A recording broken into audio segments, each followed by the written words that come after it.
نے اپنے مہمان خانے کو سجایا ہے، کیسی کیسی وہاں پر چاہتیں پوری ہوں گی۔ جوانی ایسی ملے گی جس میں کبھی بڑھاپے کا شبہ بھی نہیں ہوگا، ایسی جوانی اللہ پاک جنت میں عطا فرمائیں گے۔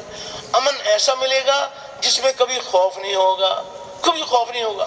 صحت ایسی ملے گی کہ جس میں کبھی کوئی بیماری نہیں ہوگی۔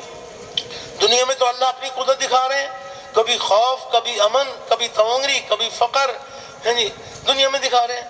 لیکن جنت کے اندر اللہ جل شان اپنی قدرت دکھائیں گے کہ یہ ہمیشہ کی بہاروں میں رہیں گے، اور کیسی کیسی کامیابی کے منظر بتائے گئے ہیں کہ یہ کیسے ایک محل میں، ایک محل کے 70 ہزار کمرے، اور ایک کمرے میں 70 ہزار کھڑکیاں، اور غالیچے بچھے ہوئے ہوں گے، اور تکیے لگے ہوئے ہوں گے، اور یہ ایک دوسرے کے سامنے بیٹھے ہوئے ہوں گے، اور ایسی باحیا اور ایسی شرمیلی، ایسی باحیا حوریں ہیں جی کہ کوئی جنتی بھی کسی جنتی کی حور کو نہ دیکھ سکے، ایسی اللہ نے خالص ان کے لیے بنائی ہوں گی، اور ایسی موٹی آنکھوں والیاں، اور گورے رنگ والیاں، اور پیار دلانے والیاں، ایسی اللہ پاک نے اپنی قدرت سے ان کو بنایا۔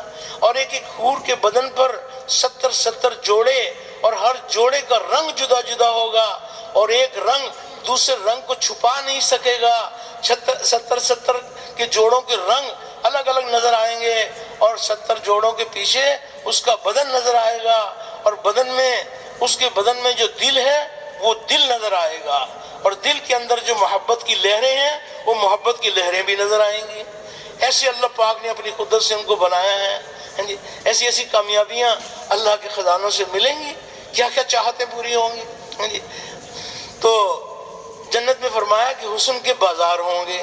جب جنتی حسن کے بازار میں جائیں گے تو جس حسن کو پسند کریں اللہ کے خزانوں سے وہ حسن مل جائے گا۔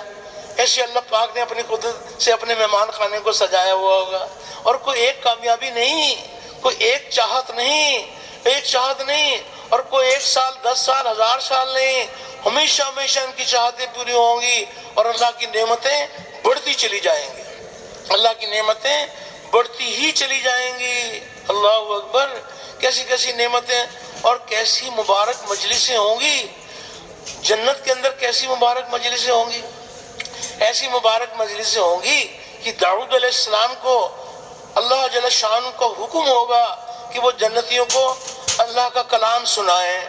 تو جب وہ اللہ کا کلام سنائیں گے تو ایسی کیفیت، ایسا سرور طاری ہوگا کہ دنیا میں اس کا گمان بھی نہیں کیا جا سکتا، ایسی کیفیت طاری ہوگی۔ پھر اسی پر بس نہیں، پھر اللہ پاک کا حکم ہوگا خاتم الانبیاء کو کہ وہ جنتیوں کو اللہ کا کلام سنائیں۔